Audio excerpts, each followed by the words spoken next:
नमस्कार, मी Punjab duck. 6 August पर्यंत स्थानिक वातावरण तयार होऊन 10 मिनिटाचा, 20 मिनिटाचा, अर्ध्या तासाचा पाऊस काय होणार आहे, दुपारनंतर येणार आहे म्हणून अंदाज लक्षात यायचा. पण असा खूप काय मोठा अतिवृष्टी, मुसळधार पाऊस काय पडणार नाही म्हणून हे देखील अंदाज सर्व शेतकऱ्यांना लक्षात यायचा. 7 तारखेच्या नंतर वातावरणात आणखीन बदल होईल, चांगलं सूर्यदर्शन होईल. त्याच्यानंतर शेतकऱ्यांना कामं करण्यासाठी जवळपास 15 ऑगस्ट पर्यंत शेतकऱ्यांना कामे शेतीचे करण्यासाठी वेळ भेटणार आहे म्हणून अंदाज सर्व शेतकऱ्यांना लक्षात यायचा. पण राज्यात मग शेतकऱ्यांनी 15 तारखेपर्यंत आपण आपली शेतीची कामे करायची. कारण की काय होणार आहे, 16-17च्या दरम्यान परत एक काय होणार आहे, बंगालच्या खाडीमध्ये एक कमी दाबाचा पट्टा तयार होणार आहे आणि आपल्याकडं उन्हाची तीव्रता असल्यामुळं मग ते कमी दाबाचा पट्टा महाराष्ट्राकडे येईल आणि ते महाराष्ट्राकडे आल्याच्या नंतर आता जसा पाऊस पडला तसाच मग राज्यामध्ये काही भागामध्ये पाऊस पडणार आहे म्हणून हा अंदाज लक्षात घ्यायचा. त्याचा व्हिडिओ आता आपण नंतर दिला जाईल. पण तोपर्यंत शेतकऱ्यांनी काय करायचं, 15 ऑगस्ट पर्यंत शेतीची कामे करून घ्यायला काही हरकत नाही म्हणून हा अंदाज देखील सर्व शेतकऱ्यांना लक्षात घ्यायचा. या ऑगस्ट महिन्यात देखील एक चांगला मोठा पाऊस येणार आहे म्हणून हा अंदाज लक्षात घ्यायचा. म्हणजे सांगायचं झालं तर 17 ऑगस्ट पासून ते 30 ऑगस्टच्या दरम्यान एक चांगला मोठा पाऊस येईल म्हणून हे देखील सर्व शेतकऱ्यांनी लक्षात घ्यायचं. तसेच सांगायचं झालं तर ज्या भागात पाऊस कमी पडलेला आहे ते जिल्ह्याचं नाव सांगतो. सोलापूर जिल्हा आहे, आता पडला पण त्याच्यामध्ये आणखीन कमीच आहे, तूट भरून निघालेली नाही. सोलापूर जिल्हा, बीड जिल्ह्याचा काही भाग, लातूर जिल्हा, धाराशिव जिल्हा, त्याच्यानंतर परभणी जिल्ह्यातला काही भाग, नांदेड जिल्ह्यातला काही भाग.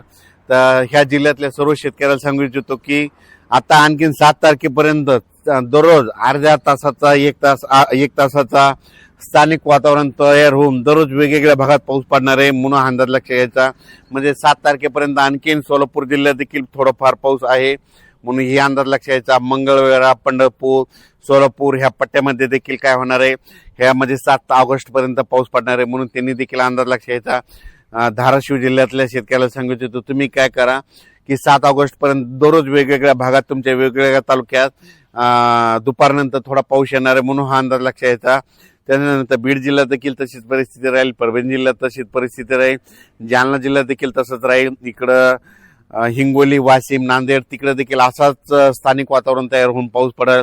अमरावती, अकोला, बुलढाणा तिकडे देखील चिखली, बुलढाणा, मेकर, लोणार, सिंदखेड राजा, देऊळगाव राजा, इकडं घाटाच्या खाली मालेगाव, नांदुरा, ह्या अकोट ह्या परिसरात देखील काय होणार आहे, दुपारपर्यंत ऊन राहील आणि दुपारनंतर स्थानिक वातावरण तयार होऊन 20 मिनिटाचा, 22 मिनिटाचा थोड्या सरी येणार आहेत म्हणून हे लक्षात यायचं.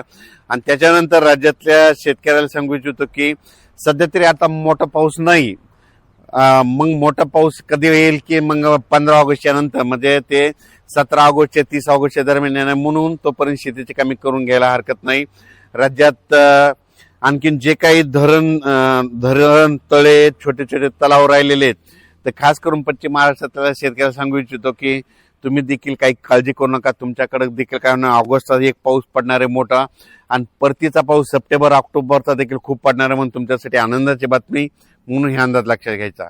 सोशल मीडियातून काय आलं की अशा अफवा येतात की खंड पडणार आहे. तर तुम्हाला सांगतो खंड म्हणजे कसं असतंय, समजा आजपासून जर खंड पडला तर महाराष्ट्रामध्ये कुठंच एक पावसाचा थेंब पडत नाही, त्याला खंड म्हणतात. पण तुम्हाला एक सांगू इच्छितो, 7-8 तारखेपर्यंत तर हे पाऊस असा थोडाफार चालूच राहणार आहे. त्याच्यानंतर 13, 14, 15च्या दरम्यान नागपूर, भंडारा, वर्धा, गोंदिया, अमरावती, अकोला, बुलढाणा ह्या परिसरात, त्याच्यानंतर 13, 14, 15ला असा थोडा पाऊस येत राहणार आहे. मग याला खंड म्हणतात का? खंड म्हणजे कसा असतो की महाराष्ट्रात कुठंच पावसाचा एक देखील थेंब पडत नाही, घाटमाथ्यावर देखील पाऊस येत नाही, त्याला खंड म्हणतात.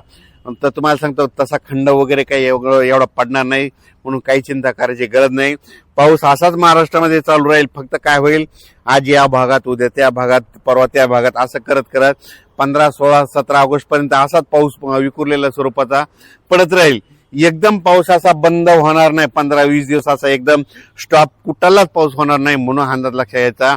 त्याच्यानंतर तुम्हाला सांगतो एक कमी दाबाचा पट्टा येणार आहे, त्या कमी दाबाच्या पट्ट्यामुळं सरळ ते महाराष्ट्राकडे येत असल्यामुळं त्याचा पाऊस येणार आहे म्हणून काही चिंता करायची गरज नाही. 7 ऑगस्ट पर्यंत तुम्हाला सांगू इच्छितो कोकण पट्टी म्हणजे रत्नागिरीपासून पालघर पर्यंत ह्या घाटमाथ्याचा ते पाऊस न ते चालूच राहणार आहे. म्हणजे मोठं नसणार आहे पण ते पाऊस चालू राहणार आहे. त्याच्यामध्ये राहिलं झालं आता इकडं सोलापूर जिल्हा, धाराशिव जिल्हा, बीड जिल्हा, परभणी जिल्हा, अहिल्यानगर, त्याच्यानंतर संभाजीनगर, जालना जिल्हा, परभणी जिल्हा, नांदेड जिल्हा, हिंगोली जिल्हा, वाशिम जिल्हा, बुलढाणा जिल्हा, अकोला जिल्हा, अमरावती जिल्हा, यवतमाळ जिल्हा, त्याच्यानंतर भंडारा, नागपूर, ह्या पट्ट्यामधला पाऊस काय होणार आहे, थोडं थोडं चालूच राहणार आहे. असा एकदम काय बंद होणार नाही. 10 मिनिटाचा, 5 मिनिटाचा, 20 मिनिटाचा अशा सरी येणार आहे, म्हणून हा अंदाज लक्षात यायचा. पुन्हा 13-14च्या नंतर काय होणार आहे, एक कमी दाबाचा पट्टा उत्तर प्रदेशकडे जाणार आहे. त्याच्यामध्ये काय होणार, ते थोडंफार विदर्भाकडून जात असल्यामुळं, म्हणजे मध्य प्रदेश कडून जात असल्यामुळं थोडंफार विदर्भात देखील 13-14-15च्या दरम्यान ते देखील पाऊस थोडंफार पडणार आहे. पण असा एकदम पाऊस काही बंद होणार नाही.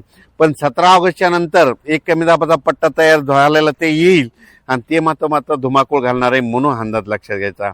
अचानक वातावरण बदल झाला तर परत एक मेसेज दिला जाईल. धन्यवाद.